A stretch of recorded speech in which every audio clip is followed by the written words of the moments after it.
leaders of the Christian community as well as the Islamic community, those who are more not necessarily left-leaning but more liberal, need to get out and speak up and say this is not what our religion means.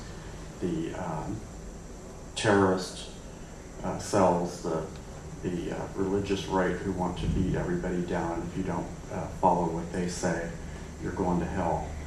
The rest of the community really needs to get out there and speak up and start being heard. In any faith, there's always people who bring about the faith, and I believe there's imams and mullahs. Would you explain what they are to the people and how they are trained and everything? In Islam, when it's time for prayer, the person who leads the prayer is called the imam. Imam. Okay. Now, the word mullah, I'm sure, it kind of means the same thing.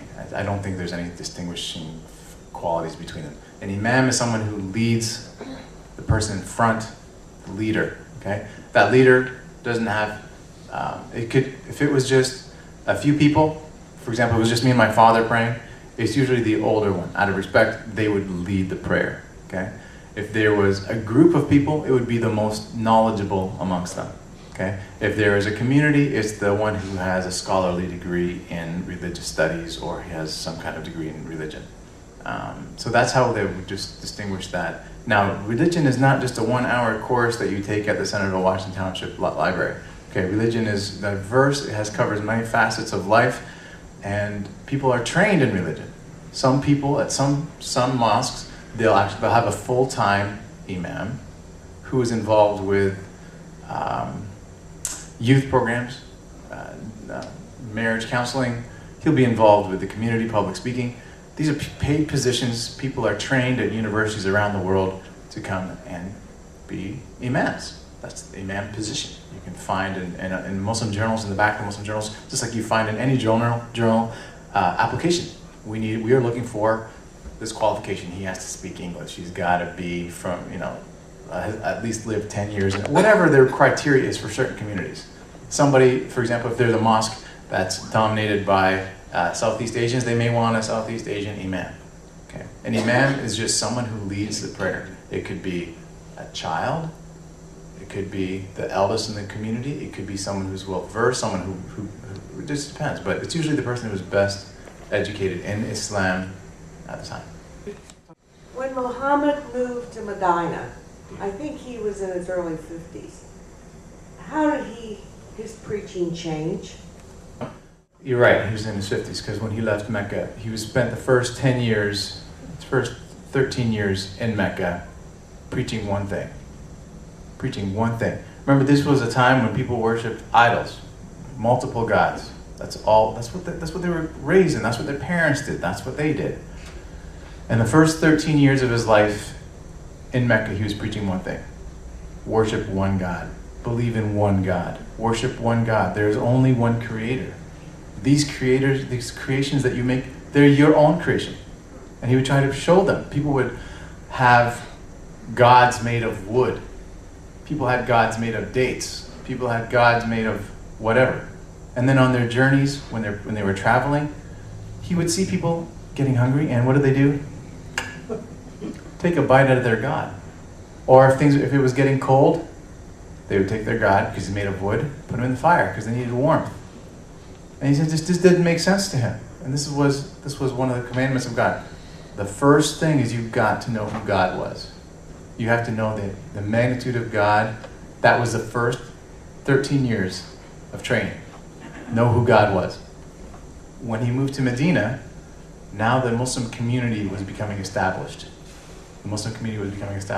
Then there was prayer, charity. Now that you know who God is, now you do things because you know God. The more you know somebody, the more you like them.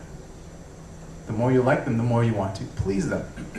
The more you want to please them, the more you feel good about it. And this community started to grow because they were praying together. Now you have a mosque, a central area of worship where people study together, worship together, manage problems together. Some of the community was growing from there. So when he started in Medina is when the community began to grow. Not only that, but in Medina, There were communities around it, Jewish tribes, not Arabs that were not Muslim, factions that were fighting and warring. And how about the first constitution that was written in Medina by this group to make sure that these people, the Jews, the Muslims, Christians, could live together without problems. That's where Medina started the first community of Muslims, and it was the community involvement at the time. How's that? Would you please explain to the audience what is zakah or charity in Islam? Charity is an obligation on Muslims that is a percentage of your income. Okay, 2.5% of your income should go towards charity.